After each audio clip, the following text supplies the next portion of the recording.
Makanya kalau kita lihat ya di dalam peperangan-peperangan besar yang ada di sejarah keislaman, ya contohnya misalkan perang Badar, perang Uhud, perang Khandaq yang besar-besar itu rata-rata berada di sekitaran Madinah.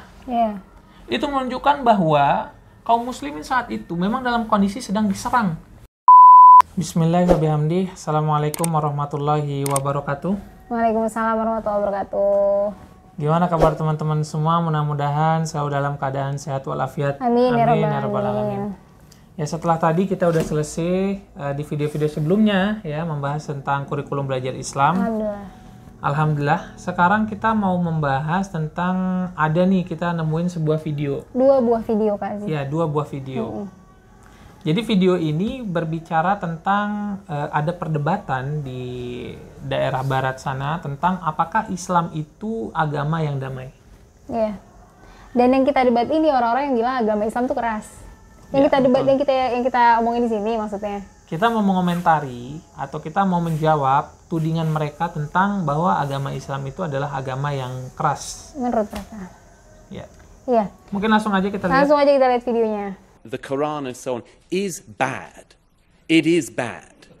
There is a lot of violence in it. And what's worse, the peaceful verses are superseded by the violent verses. The violent verses also, sadly, are more numerous in number. Then you've got the life of Muhammad. Again, a bad man. A very bad man, it has to be said. Not a great role model. Oke. Gimana Kak Aziz? Jadi intinya dia bilang bahwa ayat Al-Quran, hadis, kehidupan Rasulullah SAW itu semuanya penuh kekerasan. Ya kakak sebenarnya ngerti sih, nggak perlu diartiin kak ngerti. Ampun, ya maksudnya kan kita menarik kesimpulan gitu bun. Iya. Apa yang dia katakan itu sangat tidak tepat. Kalau dia membaca atau melihat langsung ke dalam Al-Quran maupun Al-Hadis dan dia pelajari konsepnya secara menyeluruh, maka dia tidak akan menemukan kekerasan yang dia maksud. Buktinya apa coba? Jadi buktinya adalah contoh tentang ayat perang ya. Iya, kan perang banyak tuh ya ayatnya. Di ayat-ayat perang. Kita nggak bisa hanya mengambil satu ayat tentang perang aja, lalu kita mengatakan, oh berarti perang dalam Islam itu seperti ini. Tidak bisa. Kita harus mengumpulkan semua ayat itu, sehingga kita bisa membentuk sebuah teori. Ya samalah seperti Einstein ketika dia membuat teori apa, dia pasti melakukan berapa percobaan, baru dia mendapatkan teori. Atau misalkan ketika kita menyemplungkan telur ke dalam air yang asin, kan telur itu menjadi mengapung kan? Kita tidak bisa mengatakan bahwa telur rebus ketika masuk air maka dia akan mengapung. Padahal kalau kita masukin air tawar nggak ngapung. Nggak ngapung. Emang gitu ya, aku bahkan nggak tahu. Terus? Iya, salah gitu. Intinya, atau mungkin kalau itu salah itu udah contoh teori yang salah. Intinya adalah bahwa teori itu bisa tercipta kalau kita sudah meneliti atau mempelajari itu secara menyeluruh. Berarti Kak Aziz bilang bahwa dia ini nggak menyeluruh nih. Dia tidak secara menyeluruh. Hanya mengambil sebagian-sebagian saja. Jadi gini, kalau kita lihat di dalam semua ayat-ayat tentang perang yang dianggap sebagai sumber kekerasan dalam Islam itu, bahwa perang dalam Islam itu hanya mengerucut kepada 2 tujuan. Kalau seandainya ada orang yang menyuarakan tentang jihad peperangan, jihad qital istilahnya, dengan alasan di luar yang 2 ini, maka dia saya pastikan tidak tepat. Pertama, self defense. Artinya jadi gini-gini bisa bahasa Inggris juga. Pertama self defense. Insyaallah. Atau melindungi diri. Kalau dalam bahasa Arab raddul udwan. Jadi ketika ada orang yang menyerang kita, maka kita harus melakukan self defense, mempertahankan diri. Gitu. Bahkan orang yang memperjuangkan harta bendanya, kehormatannya untuk mempertahankan diri dari orang yang ingin merebutnya gitu. Itu bisa dikategorikan sebagai seorang yang syahid. Mati dalam keadaan syahid. Jadi intinya yang alasan pertama tuh self defense, dan itu kayaknya secara hukum internasional udah dianggap sesuatu yang nggak apa-apa, biasa sesuatu aja, yang maklum. Sesuatu yang maklum dan justru haruslah kita self defense. Iya, contohnya dalam Al-Qur'an, waqatilu fi sabilillahil ladzina yuqatilunakum wala ta'tadu. Perangilah mereka di jalan Allah. Ingat, ada kata-kata di jalan Allah. Mereka-mereka yang memerangi kalian. Wala ta'tadu, dan jangan berlebihan. Jangan berlebihan. Pertama kita memerangi mereka karena mereka memerangi kita. Setelah itu, kita hanya memerangi dalam kadar bagaimana mereka memerangi kita. Artinya kita... Sehingga ada wala ta'tadu itu, jangan melebihi batas. Jadi nggak boleh kita karena ketika memerangi balik terus kita menang terus kita langsung menzolimi mereka gitu, menyiksa mereka, itu tidak boleh. Wala ta'tadu. Gitu ya, barbar. Ya. Islam bukan agama yang barbar.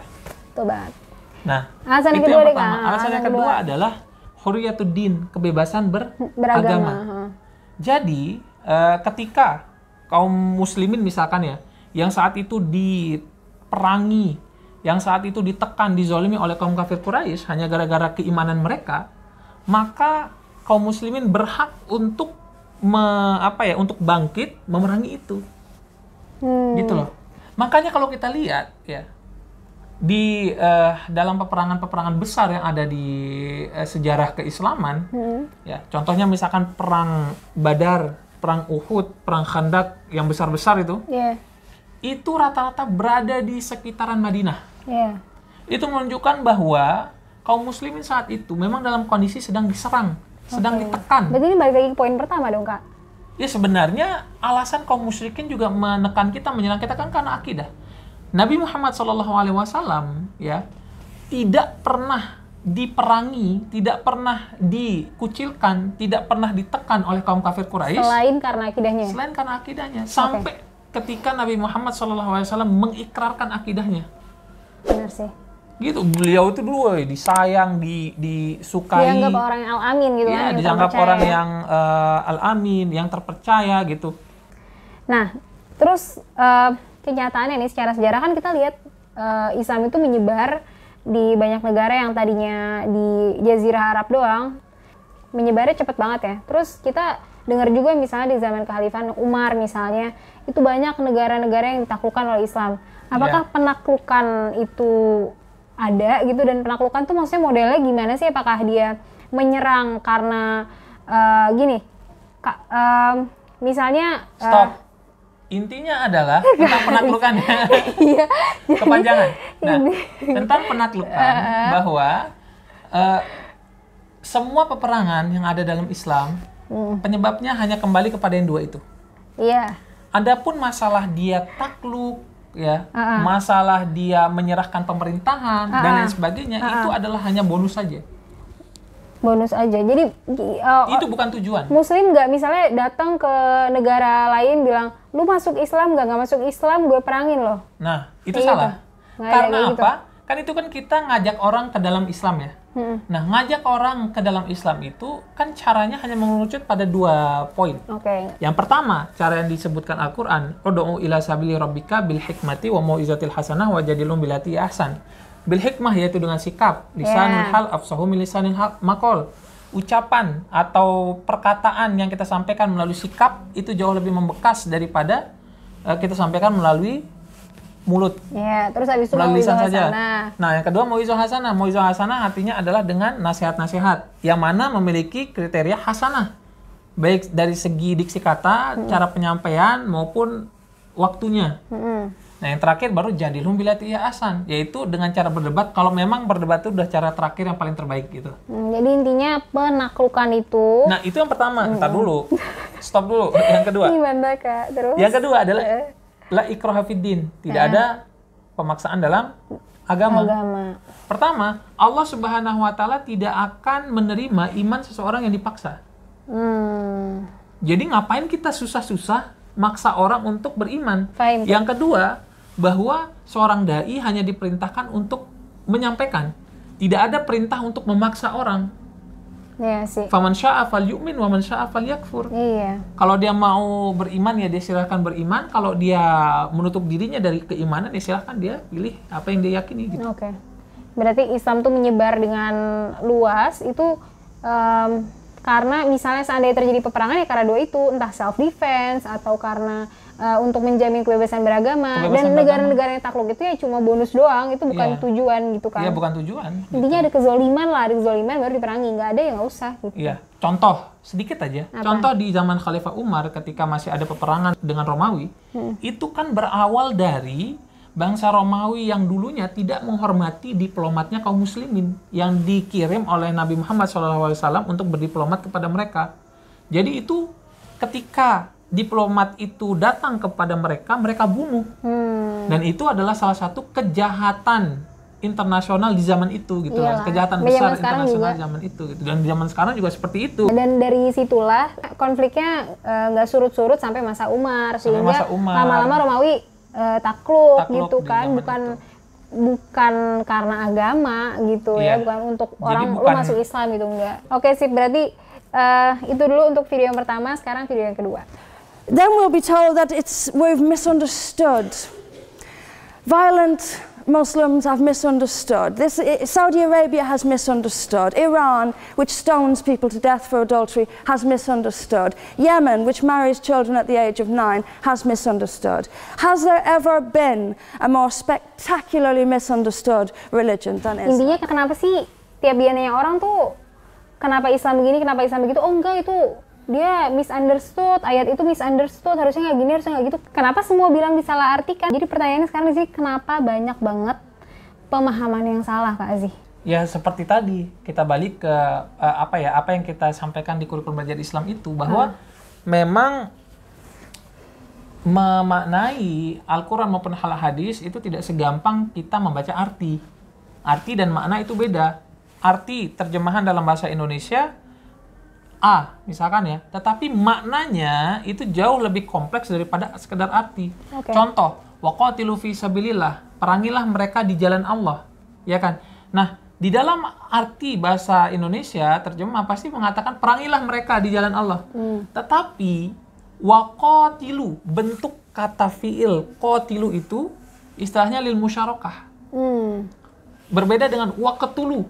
Waqtulu itu kalau secara makna bahasa Arab artinya adalah perangilah mereka. Tetapi kalau waqatilu, ada makna saling di sana.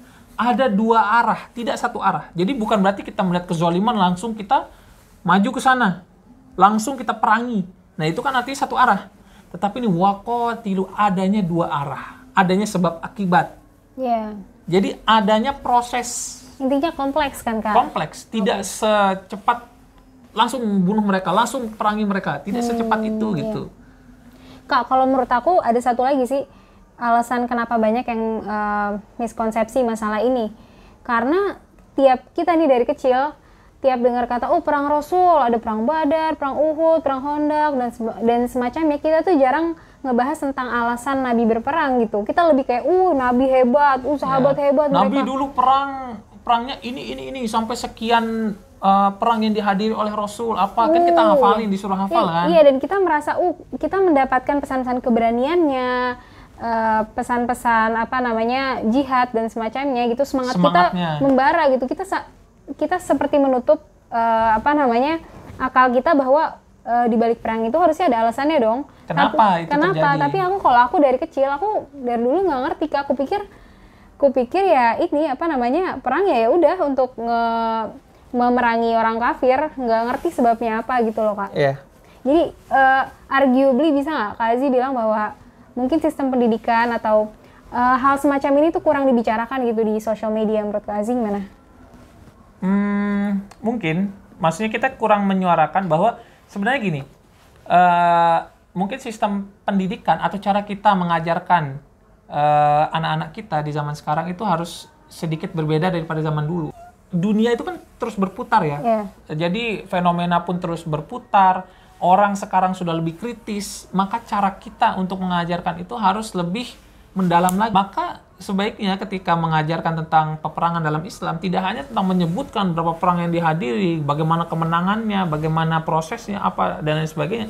Tetapi lebih kepada kenapa peperangan itu bisa terjadi, padahal Islam itu agama yang damai. Nah, ya itu kan? Yang paling intinya gitu. Itu kita harus mempelajari itu. Ya, alhamdulillah, ini sejak aku banyak diskusi sama Kak Aziz, aku jadi paham bahwa semua perang itu ya ada alasannya, dan alasan itu manusiawi. Oke, kalau gitu sekian dulu komentar-komentar dari kita terhadap. Nah, kita minta masukan dari teman-teman. Apakah teman-teman setuju dengan konsep video yang seperti ini? Jadi kita kayak semacam mengambil video dari YouTube yang mana atau mungkin komen orang. Iya, yang akan kita komentari, yang akan kita jawab yang mana mudah-mudahan bisa memperbaiki cara pandang kita terhadap Islam. Ya, apa teman-teman lebih suka kayak gini atau mungkin ada teman-teman ada saran lain? Ya, boleh masukannya ditulis di kolom komentar. Kalau teman-teman suka sama video ini bisa di-like, kalau tidak suka bisa di-dislike. Iya. Nggak apa-apa, lanjutkan. Kalau teman-teman anggap bermanfaat bisa di-share. Udah itu aja.